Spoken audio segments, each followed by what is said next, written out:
This program is proudly brought to you by the Novotel Rotorua Lakeside.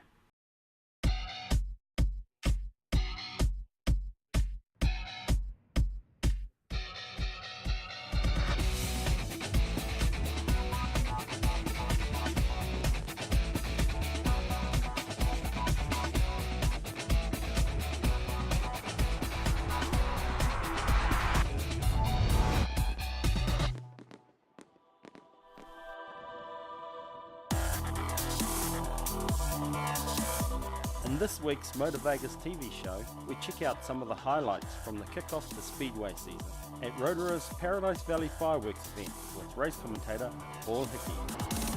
It's opening night at Rotorua's Paradise Valley Raceway, and the annual Fireworks Spectacular creates a stock car frenzy.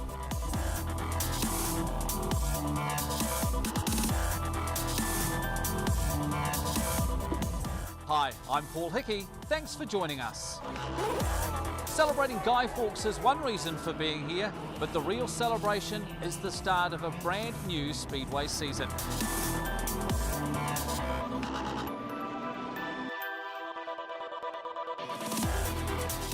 Amid the roar of engines, smell of avgas and burning rubber, an air of urgency builds in the pits as teams scramble to prepare for pre-race scrutineering. Just checking to make sure the transponders are all working. Dozens of drivers and crew members put a lot of time to ready themselves for opening night. So, Motor Vegas TV caught up with a couple of favourite local competitors before the competition launch to see what makes them tick. Two drivers who couldn't be further apart in the field, but very close in sharing a common passion for Speedway. Superstock champ Scott Hewson is a successful 32-year-old mechanic and business owner from Top Gear Rotorua. He's a family man, a design mechanic and entrepreneur, who also happens to build race chassis for stock cars and superstocks. While just down the road lives Alyssa Carnell, a feisty 12-year-old who's taking over the driver's seat of her family's mini stock and preparing to hit the track for the very first time. Both of these drivers grew up around the sport, but unlike Alyssa, Scott cut his teeth in racing a little later in life. Through my teenage years, it wasn't really an interest to me, to be honest. Like I went off and did my own thing and mucked around with cars and you know, it just kept away. There was probably 2 or 3 years that I didn't go to Speedway at all. And then probably when I was about 18, my parents were good friends with Joe Ferrum, and Joe sort of said to me one time, oh, why don't you come along and give us a hand? So I went and helped him and crewed for him, and we had a good time, and he had a good year, and I'd sort of, it was then that I sort of thought, oh, well, maybe I should give it a go. So the following year we built a car of our own, and then it sort of all went from there. Scott says the quality of Rotorua's Paradise Valley track is a real drawcard on the racing circuit.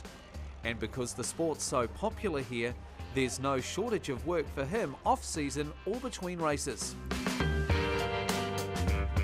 Top Gear provides a range of heavy mechanical and engineering services, including a dedicated workshop to build race chassis, many of them owned by his competitors.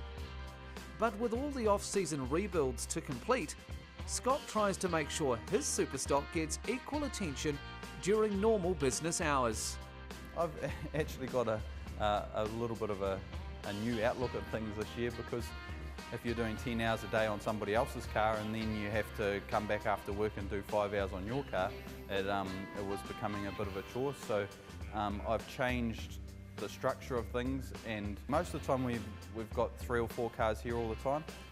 My car goes into that system as well, so a lot of the work gets done during work hours.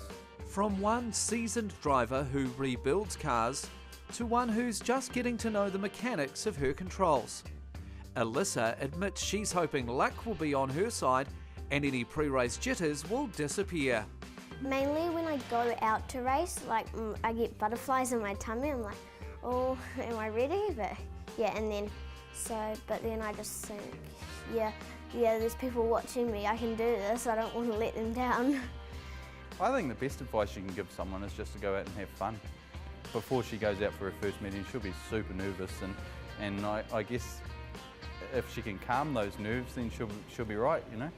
And while Scott is looking forward to reaching the podium this season, Alyssa is hoping to eventually just reach the pedals. But for now, the young driver is happy to use a booster seat in order to race. With Alyssa able to see over the steering wheel and a bit of guidance from her experienced big sister, she's bound for mini-stock success. Sarah Carnell says it's a bit surreal giving up her seat to little sister Alyssa, but having reached the age limit of 17 to race mini-stocks, it's now time to hand over the reins. I guess I can just give her some pointers. Well, she just can't wait to finally race. She's just so excited. Been waiting for this for ages. It's a good sport to do, and everyone should try it. Some people don't, some people wouldn't, but it's really fun, and it's a good learning tool as well. And my friends think it's really cool because they've never done anything like it. They only just play sports like netball and all that, whereas they haven't actually ever raced a car or anything. So lots of my friends are coming to watch me tomorrow. Number 39R, now polished and ready for the track. Turns out Alyssa was right. Lots of people came to watch the fireworks meeting, over 5,000 of them. Alyssa, Scott and 100 more competitors arrived to set up for the night's big challenge. Sonia Hickey and family members are regular features at Paradise Valley. And after some 30 years experience, this veteran Speedway mum and secretary of the committee and promotions director should know. Once they get over opening night, they're away. On a race night, it takes 81 people on a minimum race night. Tonight we've probably got over 100 staff. By the time you do your car park attendance, by the time you do all your gates and everything like that, your security, cleaners and everything, it's over 100 staff tonight. So it takes a bit of putting together. Rotorua Speedway officials say there's a lot that goes into organising the event season. The scrutineering is on a night like this, it's a safety check to make sure that everything in the car is tight and everything like that. Your belts are right, your helmets are right. There's no loose bolts and nuts or anything missing out of the car, so that you're going to be safe on the track. It's like a warrant of fitness on a road car. By 6:30, it's kick-off time. The traditional grand parade of mini-stocks welcome in the season. With real racing now officially underway, the mini-stocks are rearing to go and begin their first of an 8-lap race.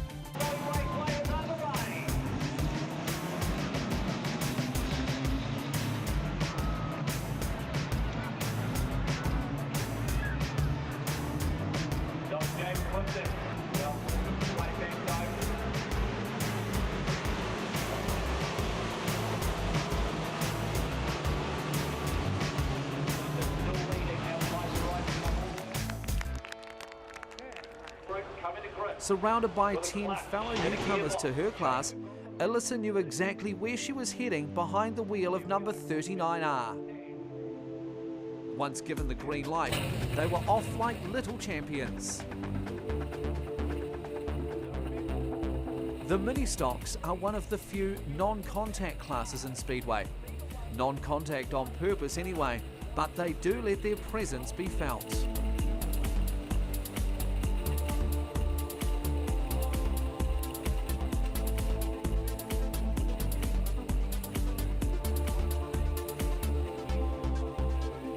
With one race under her belt, Alyssa has completed her first official Speedway race.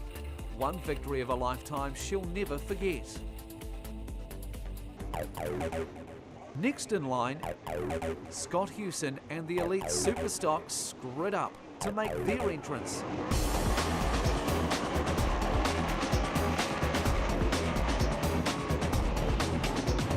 With as much enthusiasm as Alyssa, Scott went out for the real deal, albeit with a few more horses under the bonnet.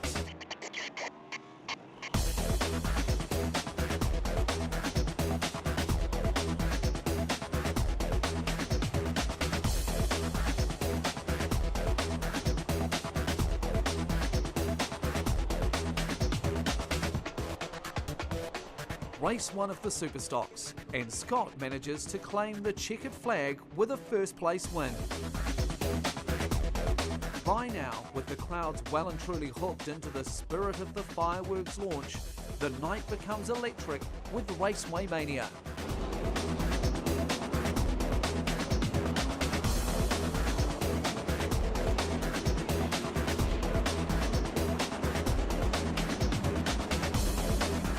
From mini stocks, super stocks, stock cars to saloons, the competitors tore up the track for hours in usual speedway style.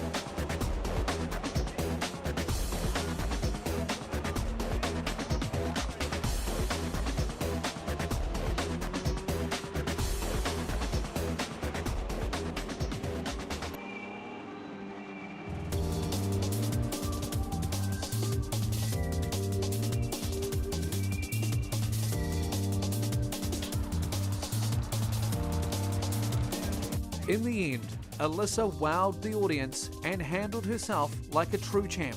What was the most exciting bit? Passing a car. I never passed a car before.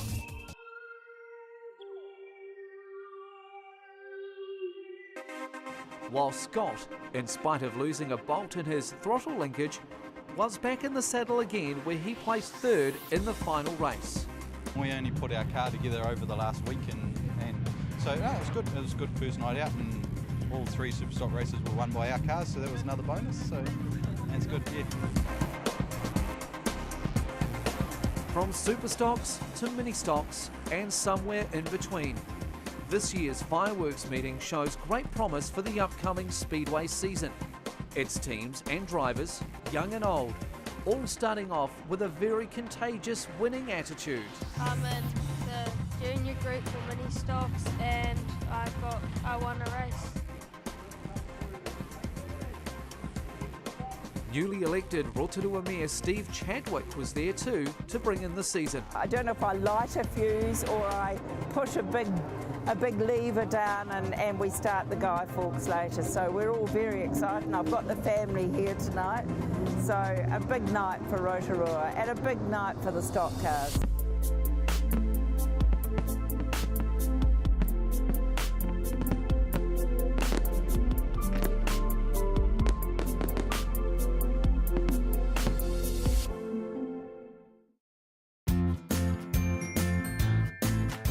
Stay tuned as the Cadillac Club of New Zealand rolls through town to share the love of these magnificent automobiles and takes us along for a smooth cruise in style.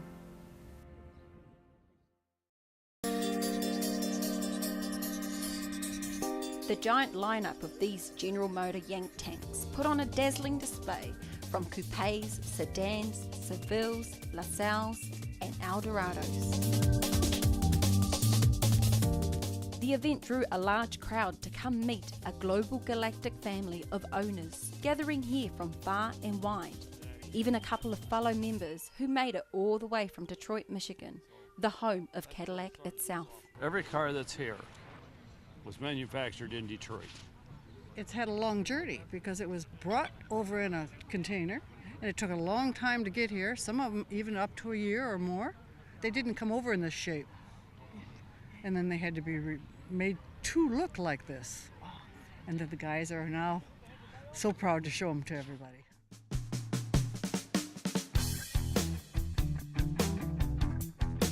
A large part of belonging to the Cadillac fraternity involves staying in touch with each other through sharing newsletters and magazines. One such publication is the monthly New Zealand Cadillac LaSalle Club magazine.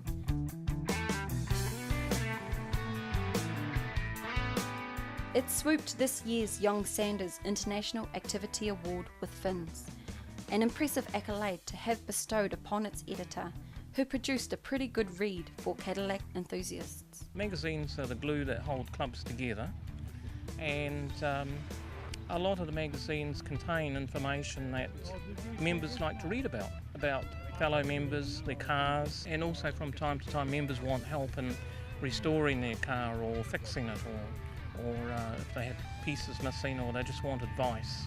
But also too, members are interested in the history of a special car that they own, and Cadillac has a long history dating back to 1902. When it comes to the history of Cadillac, there's not a lot Maurice Hendry wouldn't know. The 84-year-old author and historian wrote the Standard Cadillac book 40 years ago. It's now in its 6th edition after 39 years. It was first published 1973 was my first edition of my Cadillac book. This passionate patron of Cadillac Club New Zealand has earned the right to claim the car is an absolute dream to drive. He has fond memories owning 3 Cadillacs in his lifetime so far. Well, they cruise 80 miles an hour, you wouldn't know you were parked. There's no noise. Half the Rolls-Royce up until Germans took over was built by Cadillac anyway. The automatic transmission in a Rolls is just the Cadillac transmission. Cadillac is what it claims to be, the standard of the world. The name Cadillac has nothing to do with the car itself, but a French soldier named Antoine Lemay de la Motte Cadillac, who came ashore and founded Detroit, Michigan. The Cadillac Motor Company was eventually created by a master mechanic and entrepreneur who named his company after Antoine. And today, Monsieur Cadillac coat of arms remains the car's official crest.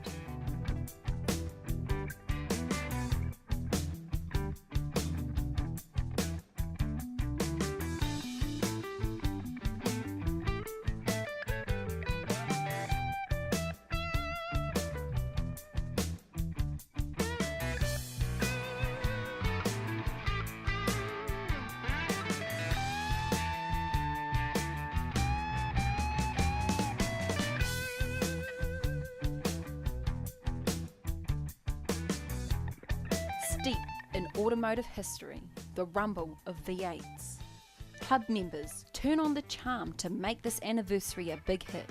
They even crowned Wayne McCurdy's 76 Eldorado Special the crowd pleaser of the day. Motor Vegas TV hopped on board and was generously given a ride in luxury. Beautiful. Ah, fresh air. Tell me a little bit about your Cadillac. How long have you had this? We've had it about 9 years, and we did it up in the first year, ready for Americana, first Americana in New Plymouth, and yeah, we go to lots of these sort of things with these people all over the country. Why do you like the Cadillac?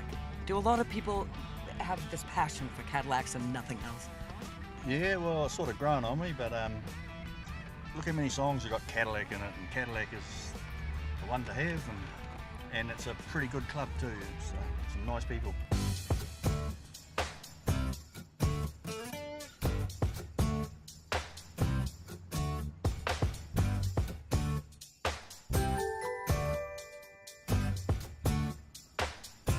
Today, General Motors' long-held Cadillac philosophy might seem a little debatable, with its strategy being a car for every purse and every purpose, seeming how the car is a bit thirsty on gas. Though, in spite of that fact, this royal bunch reckon driving the Cadillac of all cars is worth it.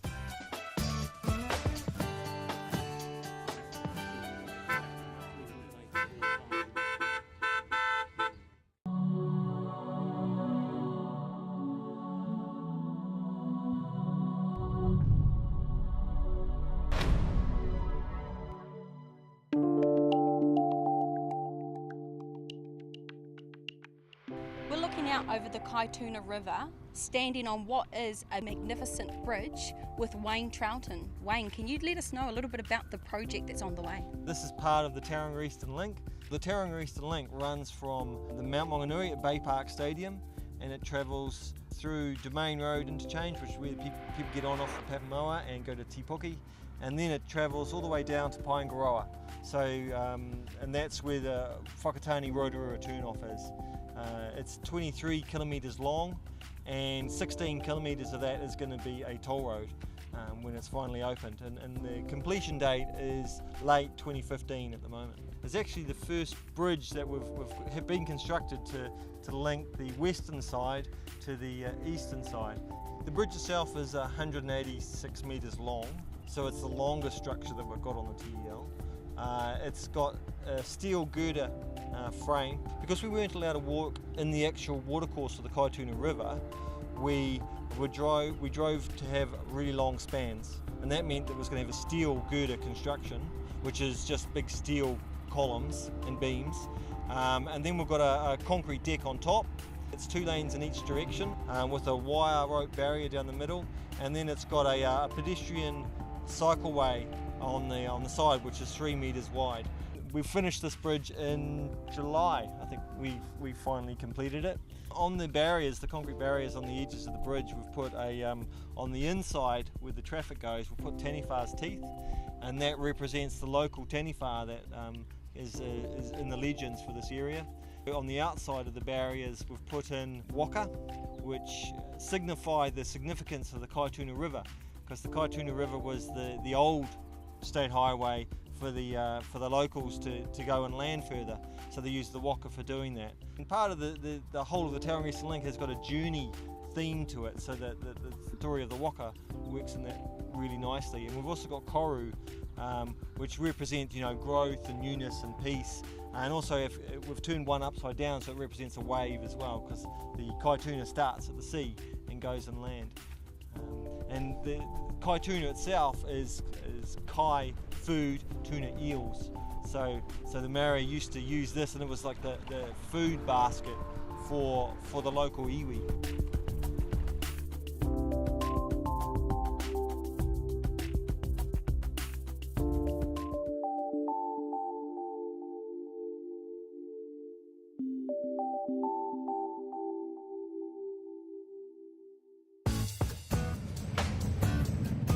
Driving strong, riding proud.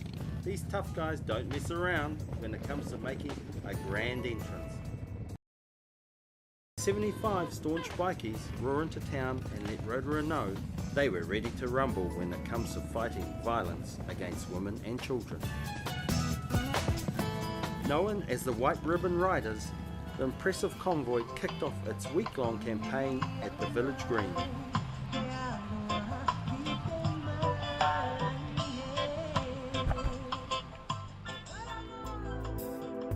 While the South Island Riders launched their event, the North Island initiative was being led by the New Zealand Defence Force Riders, the Patriots, along with Te Ahi Ki Koha, who steered 3 convoys through 80 towns, picking up support riders in every region.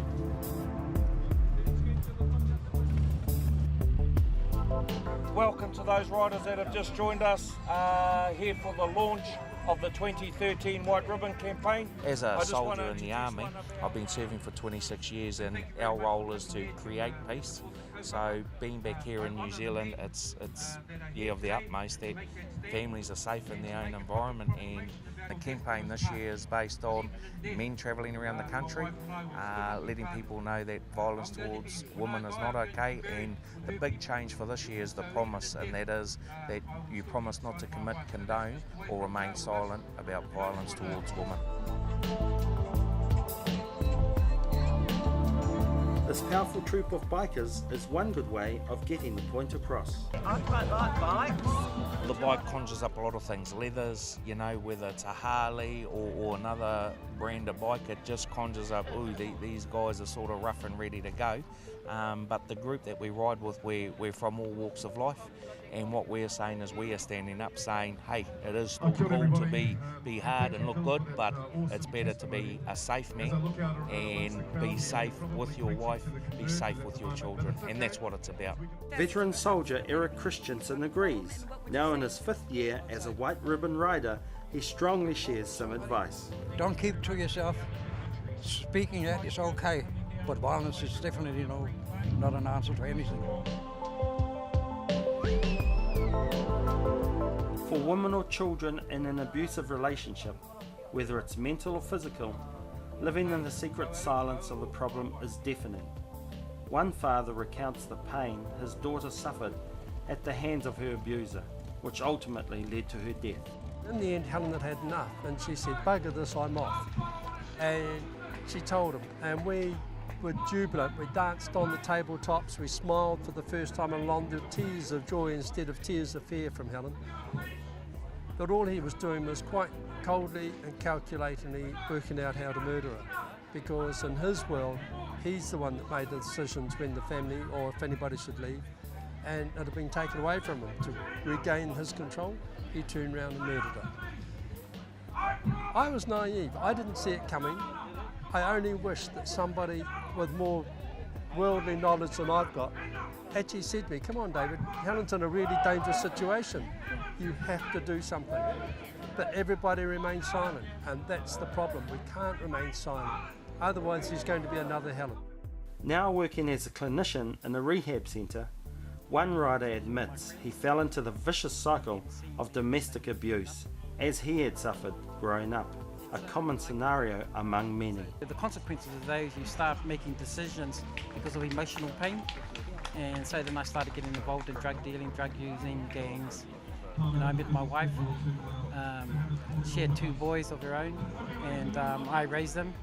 But I used the same methods as what was used on me on them.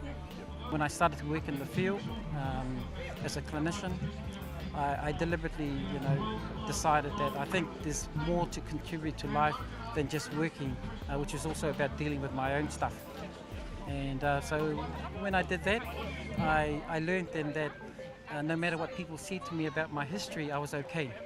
A lot of people have said enough is enough to family violence, but there are plenty more to go as the problem claims 14 victims each year in New Zealand. The White Ribbon Riders say while today's message speaks loud and clear, they hope it will continue every day of the year. That is to promise not to commit, condone or remain silent about violence towards women, and asking for help is okay.